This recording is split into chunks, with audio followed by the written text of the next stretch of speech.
Hello friends, இப்போ நீங்கள் பார்த்துக்கிட்டு டிஜிட்டல் ஸ்லேட்டு குச்சி சேனல். அதில் நம்ம இன்றைக்கி பார்க்க போகிற டாபிக் என்னென்னா எஃப் டெஸ்ட்.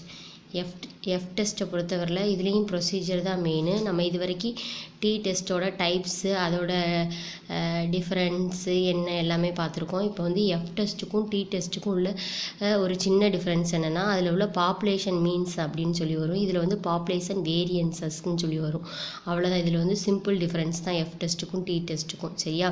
இப்போ வந்து எஃப் டெஸ்ட்லேயே வந்து இதில் உள்ள ப்ரொசீஜர் தான் ரொம்ப இம்பார்ட்டன்ட். அது தெரிஞ்சுட்டு அப்படியே சம வந்து எழுதிடலாம். ஓகேவா? ஃபஸ்ட்டு வந்து எஃப் டெஸ்ட்டோட ப்ரொசீஜருக்கு போயிருங்க. ஃபஸ்ட்டு என்ன எழுதணும்? Null hypothesis H0 there is no significant difference between population variances அப்படின்னு எழுதிட்டு இதில் வந்து லீ போட்டு sigma 1 square equal to sigma 2 square. சரியா? அடுத்து alternative hypothesis H1 equal to H1 sigma 1 square equal to sigma 2 square. சரியா? அடுத்து வந்து லெவல் ஆஃப் சிக்னிஃபிகன்ஸ் எப்படி எழுதணும்?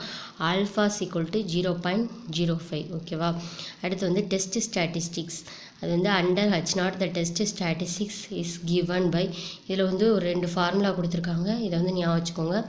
பெரிய S1 square equal to N1 small s1 square divided by N1 minus 1. அடுத்து வந்து பெரிய S square S2 square equal to N2 சின்ன s small s square 2 divided by N2 minus 1. இந்த ஃபார்முலா வந்து ஞாபகம் வச்சுக்கோங்க. சரியா? அடுத்து வந்து இதில் வந்து இந்த வேல்யூ வந்து இந்த வேல்யூவோட பெருசாக இருந்தால் f equal to S12 divided by S22ன்னு எழுதணும். இது பெரிய S தான். ஓகேவா? ஃபாலோஸ். இந்த கண்டிஷன் இல்லாமல் வேறு மாதிரி கண்டிஷன் இந்த மாதிரி அப்படி இருந்தால் எஃப் டிஸ்ட்ரிபியூஷனில் என்ன எழுதணும்? டிகிரிஸ் ஆஃப் ஃப்ரீடம் எப்படி எழுதணும்? V equal to N1 minus 1 N2 minus 1. இந்த மாதிரி இல்லாமல் S2 வந்து பெருசாக இருந்து S1 ஸ்கொயர்டு வந்து சின்னதாக இருந்தால் எஃப்போட வேல்யூ எப்படி வந்துடும்? S வந்து மேலே வந்துடும். சரியா? S2 வந்து மேலே வந்துடும். S2 ஸ்கொயர்டு வந்து மேலே வந்துடும். S1 ஸ்கொயர்டு வந்து கீழே போடணும். சரியா? இதில் அப்படியே மாற்றி போடணும் தலைகீழே. அப்படி எழுதணும். அது மாதிரி டிகிரிஸ் ஆஃப் ஃப்ரீடம் வந்து N2 மைனஸ் 1 N1 மைனஸ் 1 எழுதணும். இதுதான் வந்து இதில் இம்பார்ட்டன்ட். ஒன்று இந்த மாதிரி ஃபார்மேட்டில் ஆன்சர் வந்துச்சுன்னா F ஈக்குவல் டு இப்படி யூஸ் பண்ணி நம்ம வந்து டெஸ்ட் ஸ்டாட்டிஸ்டிக்ஸ் கண்டுபிடிப்போம், F கண்டுபிடிப்போம். அதே இது வந்து இந்த மாதிரி ஃபார்மேட்டில் வந்துச்சுன்னா இந்த F வேல்யூ யூஸ் பண்ணி ஃபார்முலா யூஸ் பண்ணி டிகிரிஸ் ஆஃப் ஃப்ரீடம் எப்படி கண்டுபிடிப்போம்? N2 minus 1 N1 minus 1. அதுக்கடுத்து இதில் எதுன்னு சொல்லி கண்டுபிடிச்சிட்டு அடுத்து கால்குலேட்டட் F கண்டுபிடிப்போம். அந்த ஆன்சர் இந்த ஃபார்மேட்டில் வந்து இந்த ஆன்சர் எழுதுவோம், அந்த ஃபார்மேட்டில் வந்து அந்த ஆன்சர் எழுதுவோம். ஓகேவா? சம் போடும்போது இன்னும் உங்களுக்கு கிளியராக புரியும். ஓகேவா? அடுத்து டேபிளேட்டட் F வழக்கம் போல் F இதில் என்ன எழுதணும்? ஆல்ஃபா வந்து 0.05 ஒன்று போல் ஒரே மாதிரி தான் வேல்யூ 0.05.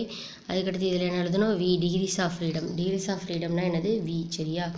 அப்போ V அப்புறம் டேபிளில் போய் அந்த எஃப் டெஸ்ட் டேபிளில் போய் கண்டுபிடிச்சி அதோட ஆன்சர் எழுதிக்கிடுவோம். சரியா? அடுத்து வந்து கன்க்ளூஷன். சின்ஸ் கால்குலேட்டட் F அதே தான் லெஸ் தென் டேபிளேட்டட் F ரெண்டையும் கம்பேர் பண்ணி பார்க்கணும். இந்த மாதிரி ஃபார்மேட்டில் இருந்தால் அந்த கண்டிஷனை சாட்டிஸ்ஃபை பண்ணால் அக்செப்ட் பண்ணுவோம், இந்த கண்டிஷனை சாட்டிஸ்ஃபை பண்ணலைன்னா ரிஜெக்ட் பண்ணுவோம். ஓகேவா? இந்த கண்டிஷனை சாட்டிஸ்ஃபை பண்ணால் அக்செப்ட் பண்ண போகிறோம், இதை சாட்டிஸ்ஃபை பண்ணலைன்னா ரிஜெக்ட் பண்ண போகிறோம். அவ்வளோதான். இதில் வந்து கொஞ்சம் ஃபார்முலாஸ் இருக்குது, அதை மட்டும் ஞாபகம் வச்சுக்கோங்க. வழக்கம் போல் உள்ள ஃபார்முலா மாதிரி தான் இருக்கும். எல்லாமே ஒன்று போல் தான் இருக்கும் அடுத்தடுத்து பார்க்குறதுக்கு. எக்ஸ் பார்ஸ் ஈக்குவல் டு அதே தான் sum of x by N1 y bars equal to sum of y by N2 S12 இது ஸ்மால் s. ஓகேவா? S12 equal to 1 by N1 sum of x minus x bar the whole squared.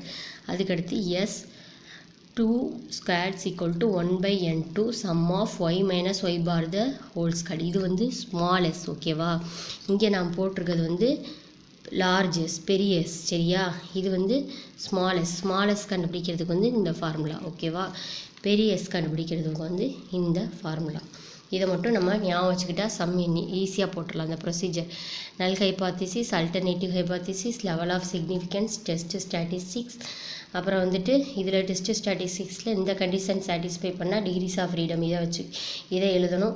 அதே இது இந்த condition satisfy பண்ணால் degrees of freedom வந்து இதை எழுதணும். எழுதிட்டு கால்குலேட்டட் எஃப் எழுதுவோம். அதுக்கடுத்து டேபிளேட்டட் எஃப் கண்டுபிடிச்சி கால்குலேட்டட் எஃப்ஐயும் டேபிளேட்டட் எஃப்ஐயும் கம்பேர் பண்ணி ரிஜெக்டாக அக்செப்டான்னு எழுதிக்குவோம். சரியா? இப்போ டைரெக்டாக சம்முக்கு போயிடலாம். ஓகேவா? இப்போ வந்து சம்மு பாருங்கள். A sample of size 13 gave an estimated population variance of 3, while another sample of size 15 gave an estimated of 2.5. Good, both samples be drawn from population with the same variance. சரியா? அதில் வந்து டி டெஸ்ட்டை பொறுத்தவரையில் என்ன கொடுத்துருப்பாங்க? Same மீன் அந்த மாதிரி கொடுப்பாங்க. இதில் வந்து வேரியன்ஸ் அந்த மாதிரி தான் கொடுப்பாங்க. ஓகேவா?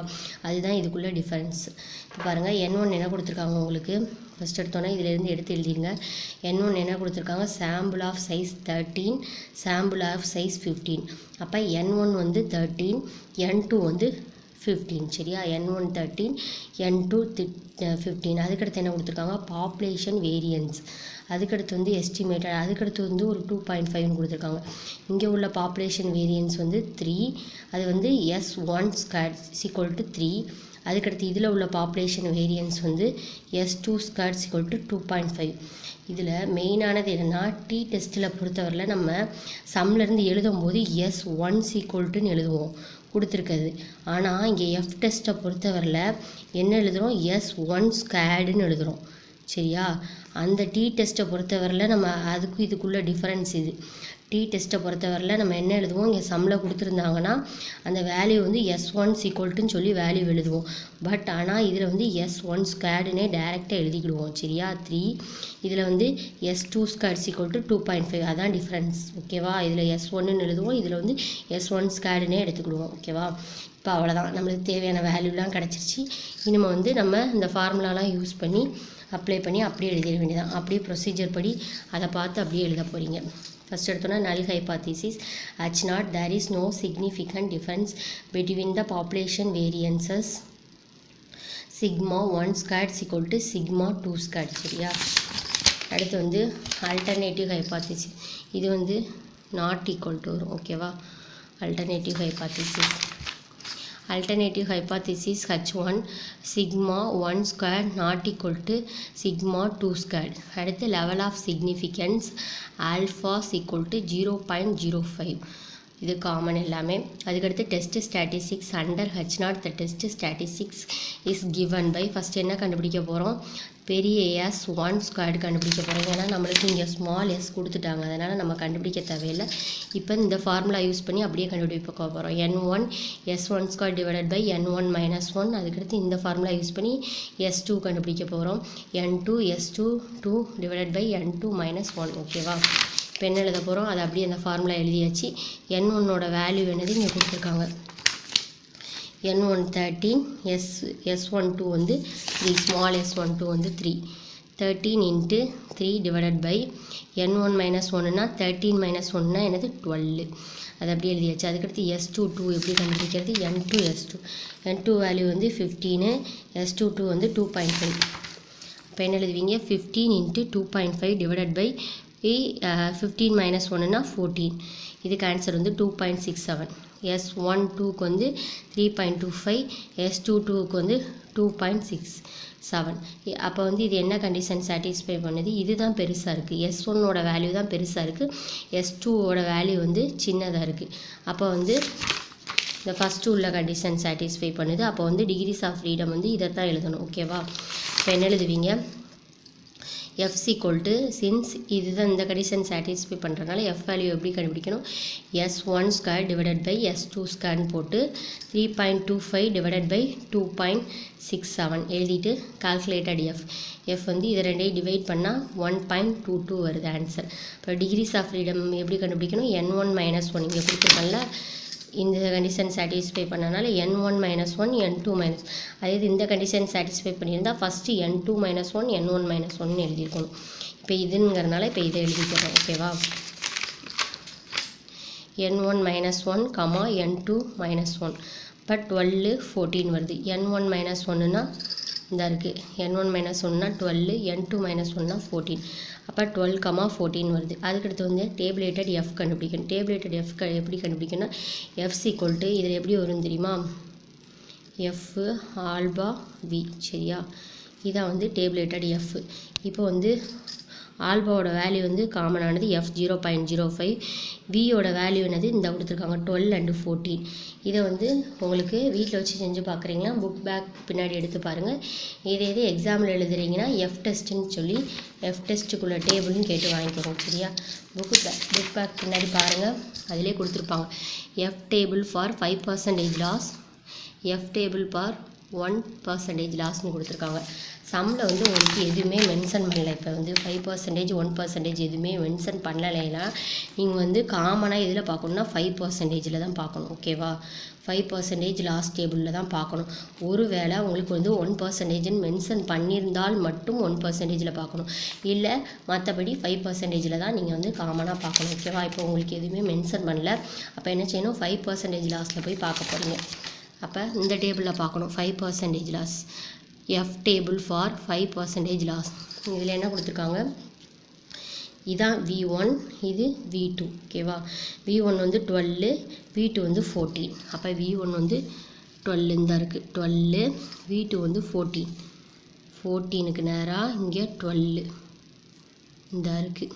சரியா, அப்போ என்ன கொடுத்துருக்காங்க 2.53. சரியா, V1க்கு நேராக 12, V2க்கு நேராக 14, அப்போ வந்து 2.53. அப்போ ஆன்சர் என்னது 2.53. ஓகேவா, எழுதியாச்சு, அவ்வளோதான். கன்க்ளூஷன் இப்போ எழுதுங்க. இந்த கொடுத்துருக்க இந்த ஆன்சரையும் கம்பேர் பண்ணி கன்க்ளூஷன் எழுத போகிறோம். சின்ஸ் கால்குலேட்டட் எஃப் என்னது 1.22. சரியா, இது என்னது 2.53. சரியா, அப்போ இந்த condition calculated F less than tabulated F, இதோட கால்குலேட்டட் எஃப் வந்து சின்னதாக தான் இருக்குது. டேபிளேட்டட் எஃபோட கால்குலேட்டட் எஃப் வந்து சின்னதாக தான் இருக்குது. அப்போ வந்து அக்செப்ட் H0. அவ்வளோதான், இதோட ஆன்சர் முடிஞ்சது. ஓகேவா, நம்ம இதில் மெயினாக அந்த ப்ரொசீஜர், அப்படியே அந்த ப்ரொசீஜரை மட்டும் நம்ம ஞாபகம் வச்சுக்கிட்டோம்னா சம்மு வந்து ஈஸியாக போட்டலாம். இதில் சின்ன ஃபார்முலாஸ் தான். இந்த கண்டிஷன் ஒன்று, இந்த கண்டிஷன் சாட்டிஸ்ஃபை பண்ணிச்சுன்னா டிகிரிஸ் ஆஃப் ஃப்ரீடம் இப்படி போடணும், அல்லது இந்த கண்டிஷன் சாட்டிஸ்ஃபை பண்ணிச்சுன்னா டிகிரிஸ் ஆஃப் ஃப்ரீடம் வந்து இப்படி போடணும். இதை மட்டும் நல்லா ஞாபகம் வச்சுக்கோங்க. அப்புறம் ஃபார்முலா வந்து இந்த ஃபார்முலா காமனானதாக, இதையும் ஞாபகம் வச்சுக்கோங்க. இது ஸ்மால் எஸ். சரியா, இதுவும் ஸ்மால் எஸ், இது வந்து பெரிய எஸ். சரியா, இதுவும் பெரிய எஸ், இதுவும் பெரிய எஸ். சரியா, இங்கே கம்பேர் பண்ணுறது வந்து பெரிய எஸ் வச்சு தான் கம்பேர் பண்ணணும், ஸ்மால் எஸ் வச்சு கம்பேர் பண்ணிடாதீங்க. ஓகேவா, அது மாதிரி டேபிளில் பார்க்குறதும் உங்களுக்கு தெரியணும். ஒன்றுமே கொடுக்கலைன்னா 5% லாஸில் கண்டுபிடிக்கணும். அதே இது 1% லாஸ்ன்னு மென்ஷன் பண்ணியிருந்தாங்கன்னா இந்த டேபிளில் கண்டுபிடிக்கணும். ஓகேவா, அடுத்து பாருங்கள், அடுத்து ஒரு சம் கொடுத்துருக்கேன், அதை செஞ்சு பாருங்கள். First 2 independent samples of 8 and 7 items respectively had the following values of the variable sample 1 9 11 13 11 15 9 12 14, sample 2 10 12 10 14 9 8 10. இங்கே ஒன்றுமே கொடுக்கல. ஓகேவா, do the estimates of population variance அந்த கொடுக்காங்க பாருங்கள். Variance different significantly at 5%. இதில் 5%ன்னு மென்ஷன் பண்ணிட்டாங்க. அப்போ வந்து எஃப் 5% லாஸ்ட் டேபிளில் தான் பார்க்கணும். ஓகேவா, லெவல் ஆஃப் சிக்னிஃபிகன்சஸ் இதில் வந்து N1 என்ன கொடுத்துருக்காங்க 8ன்னு கொடுத்துருக்காங்க. அடுத்து N2 என்ன கொடுத்துருக்காங்க 7 கொடுத்துருக்காங்க. இதுலேருந்து நம்ம எக்ஸ் பார் வந்து கண்டுபிடிக்கணும். எக்ஸ் பார் எப்படி கண்டுபிடிக்கணும், எக்ஸ் பார் ஒய் பார் வந்து இந்த இங்கே கொடுத்துருக்கேன்னா ஒரு formula sum of x by n1, அதுக்கடுத்து y bar வந்து sum of y by n2. sum of x எப்படி கண்டுபிடிக்கிறது, இந்த இருக்குது, இதுதான் 1 2 3 4 5 6 7 8. இந்த 8 வேல்யூவையும் ஆட் பண்ணி 8ஆல் டிவைட் பண்ணிங்கன்னா உங்களுக்கு எக்ஸ் பார் கிடைக்கும். அடுத்து வந்து 1 2 3 4 5 6 7, இந்த 7 வேல்யூவையும் ஆட் பண்ணி 7ஆல் டிவைட் பண்ணால் உங்களுக்கு ஒய் பார் கிடைக்கும். ஓகேவா, 1 2 3 4 5 6 7 8, இந்த 8 வேல்யூவையும் ஆட் பண்ணி 8ஆல் டிவைட் பண்ணும். இதில் 7 வேல்யூவை ஆட் பண்ணி 7ஆல் டிவைட் பண்ணுவீங்க. ஆன்சர் வந்து உங்களுக்கு 11.75, அதுக்கடுத்து 10.42 வரும். சரியா, அடுத்து இதை செக் பண்ணிக்கோங்க செஞ்சு. அடுத்து ஒரு டேபிள் போடணும். X minus x bar the whole squared, அதுக்கடுத்து y minus y bar the whole squared. சரியா, அடுத்து இதில் என்ன எழுதுவீங்க, எக்ஸோட வேல்யூ 9 11 13 11 15 9 12 14 எழுதணும். இந்த சைடு ஃபுல்லாக 9 11 இதிலேருந்து 14 வரைக்கும் எழுதுவீங்க. அடுத்து x minus x bar the whole square கண்டுபிடிங்க. எக்ஸோட வேல்யூ என்னது இந்த கொடுத்துருக்காங்க 9, எக்ஸ் பார் என்னது 11.75 த ஹோல் ஸ்கொயர். இந்த மைனஸ் போட மறந்துடாதீங்க. சில சம்மில் இங்கே வந்து மைனஸில் ஒரு வேளை வந்து அந்த மைனஸ் இன்ட்டு மைனஸ் ப்ளஸ் ஆக சான்சஸ் நிறையா இருக்குது. அதனால் இந்த மைனஸ் போட மறந்துடாதீங்க. ஹோல் ஸ்கொயர் இதிலேருந்து இதை மைனஸ் பண்ணி ஸ்கொயர் பண்ணணும். ஸ்கொயர் பண்ணால் 7.56 வருது. அதுக்கடுத்து ஒய் வந்து 10லேருந்து 10 வரைக்கும் எழுதிக்கோங்க. சரியா 10 12 டாட் டாட் டாட் 10 வரைக்கும் எழுதிக்கோங்க. ஒய் மைனஸ் ஒய் பார் தான் ஹோல் ஸ்கொயர். அப்போ ஒய்யோட வேல்யூ என்னது 10. இங்கே ஒய் பார் நம்ம என்ன கண்டுபிடிச்சிருக்கோம் 10.42 த ஹோல் ஸ்கொயர். சரியா இதிலேருந்து இதை மைனஸ் பண்ணி ஸ்கொயர் பண்ணால் 0.17 வருது. அதுக்கடுத்து 11 மைனஸ் 11.75 த ஹோல் ஸ்கொயர்னா 0.56. அதுக்கடுத்து 12 மைனஸ் இந்த வேல்யூ 10.42 த ஹோல் ஸ்கொயர்னா 2.49. அதுக்கடுத்து கடைசி இதுக்கு செஞ்சுருக்கேன் 5.06 0.17 வருது. அப்புறம் மொத்தமாக இதெல்லாம் ஆட் பண்ணால் 94 வரும். இது sum of x minus x bar the whole ஸ்கொயர்னா 33.48 வருது. இதெல்லாம் ஆட் பண்ணால் 73. இதில் sum of y minus y bar the whole ஸ்கொயர்னா 23.67 வருது. இப்போ இதிலேருந்து S1 ஸ்கொயர் இது ஸ்மால் S1 ஸ்கொயர் இது லார்ஜ், இதுவும் ஸ்மால் எஸ், இது வந்து லார்ஜ் இது லார்ஜ். இந்த ஸ்மால் எஸ் எப்படி கண்டுபிடிக்கணும் இந்த இருக்குது 1/n1 sum of x minus x bar the whole square. அப்போ என்ன செய்வீங்க 4. அதை இந்த வேல்யூவை வந்து n1ஆல் டிவைட் பண்ணுவீங்க, 8ஆல் டிவைட் பண்ணுவீங்க. இதை 8ஆல் டிவைட் பண்ணிங்கன்னா உங்களுக்கு வந்து 4.185 கிடைக்கும். அடுத்து இது வந்து 3.381 கிடைக்கும். ஓகேவா இது வந்து 3.381. இந்த ஃபார்முலாவில் அப்ளை பண்ணுங்கள். இந்த ஃபார்முலாவில் அப்ளை பண்ணிங்கன்னா உங்களுக்கு வந்து ஸ்மால் S1 ஸ்கொயரும் ஸ்மால் S2 ஸ்கொயரும் கிடைக்கும். அதுக்கப்புறம் வந்து S21 வந்து இந்த ப்ரொசீஜர் படி எல்லாம் எழுத ஆரம்பிச்சிருவீங்க. Null hypothesis, alternative hypothesis, level of significance, test statistics. அப்புறம் வந்து லார்ஜ் எஸ், இந்த லார்ஜ் எஸ் ஃபார்முலாவில் வந்து அப்ளை பண்ணுங்கள். இந்த ஸ்மால் எஸ் கண்டுபிடிச்ச வேல்யூவையும் இந்த இது கண்டுபிடிச்ச வேல்யூவையும் இதில் அப்ளை பண்ணிங்கன்னா லார்ஜ் S1 லார்ஜ் S2 கிடைக்கும். அதை ரெண்டையும் கம்பேர் பண்ணுங்கள். கம்பேர் பண்ணால் எஃப் வேல்யூ வந்து இந்த மாதிரி இதில் டிகிரிஸ் ஆஃப் ஃப்ரீடம் போடணுமா, இதில் இது இந்த ஃபார்மேட்டில் டிகிரிஸ் ஆஃப் ஃப்ரீடம் போடணுமான்னு கண்டுபிடிங்க.